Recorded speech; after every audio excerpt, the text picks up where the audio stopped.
woods and fields are bright with autumn colors. The weather these days is crisp and clear. In autumn, there are many signs of animal activities, for this is the time when deer and other animals of the forest are getting ready for winter. The raccoon has its way of preparing for winter, and so has every other animal. When winter comes, food will be scarce. Most birds, like the robins, don't stay to face the problems of winter.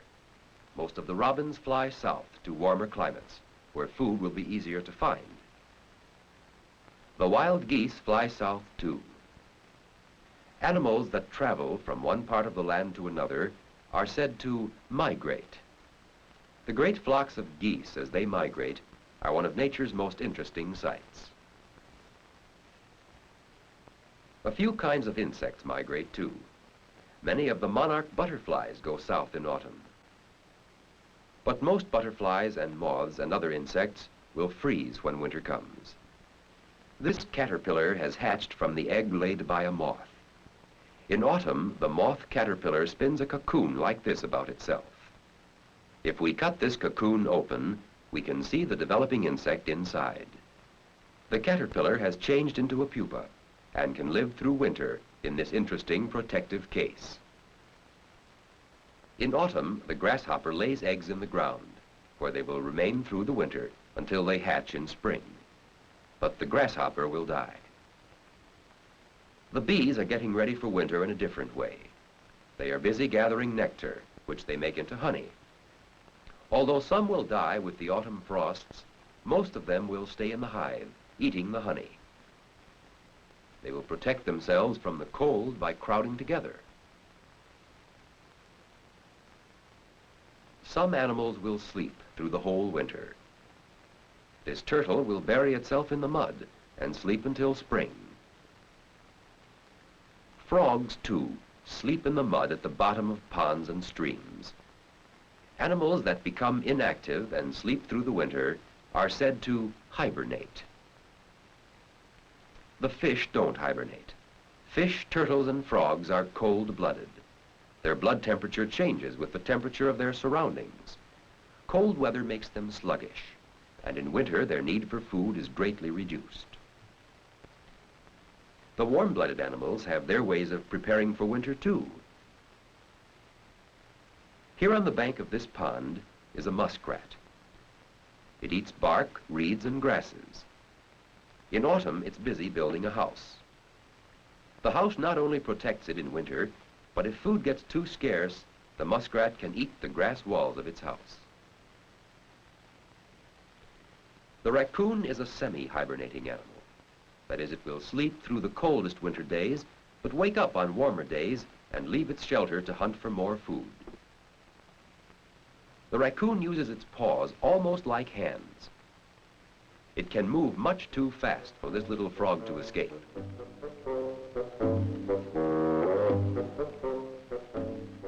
In autumn, even small insects which it finds in this dead tree help make a meal.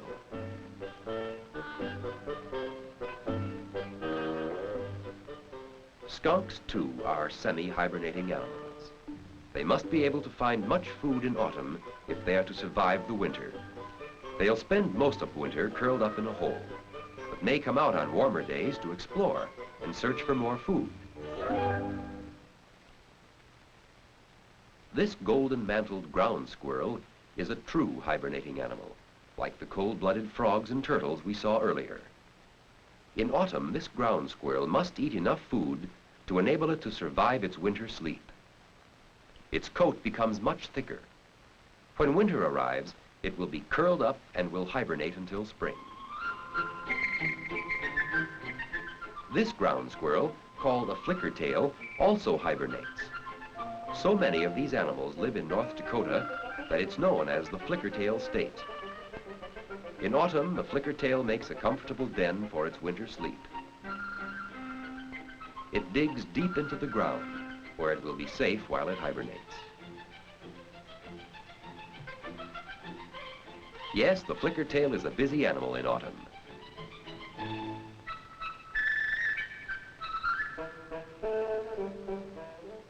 This type of ground squirrel prepares a different kind of den. It is gathering dried grass, and if we follow it underground, we can see what a cozy nest it's making for its winter sleep. Some animals that don't hibernate are busy in autumn gathering and storing food to eat during winter. This little animal lives in the Rocky Mountains. It's a pika, or coney, and is a relative of the rabbit. This little harvester actually dries a crop of leaves in the sun to make hay. It will store the hay and use it as food during winter.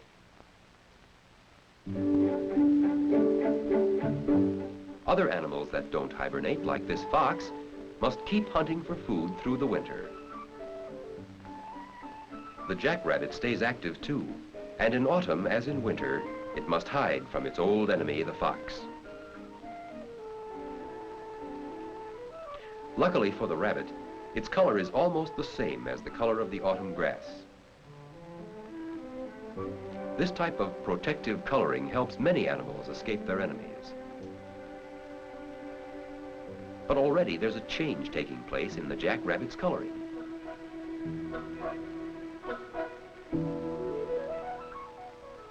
Notice the white behind its ears?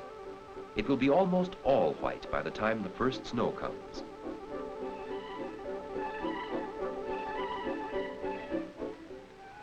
This time, the fox has to give up. A few weeks later, the jackrabbit has its winter coat of fur. But nature has played a trick on it because it hasn't snowed yet.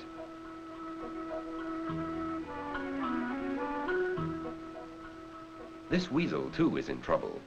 Its fur has turned from brown to white in the past few weeks, and now it's easy to find by its enemy, the hawk.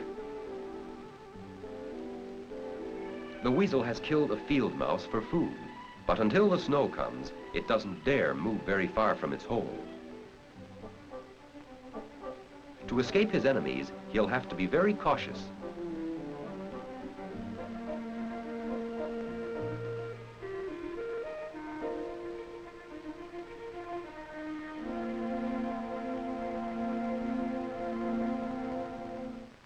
The deer live in the cold all winter too. Deer spend autumn grazing on leaves and grass and storing fat. Food will be hard to get when the winter snows come. This fawn is getting ready for its first winter. Its coat is getting thick and heavy. The bucks, with their beautiful antlers, spar with one another. Their antlers and their fast legs help protect them from their enemies.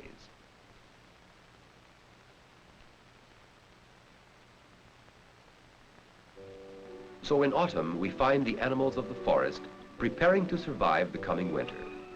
Some, like these bear cubs, will live through the winter in a state of semi-hibernation. Others, like the ground squirrels, will go into deep hibernation until spring.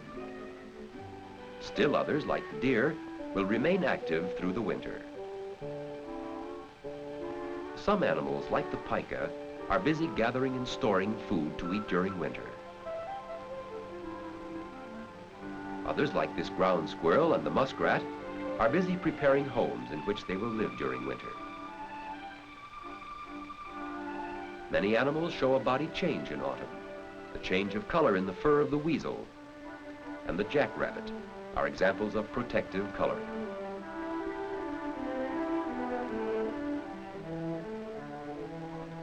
Another body change in some animals is the thickening of the fur coat. We've seen that the pupa stage of moths and butterflies helps such insects survive the winter. Others, like the grasshopper, die, but leave eggs that will hatch in spring. Other animals, like the ducks and geese and most birds, migrate southward. So we see that autumn is the time of year when animals, in many different ways, are getting ready for the coming winter.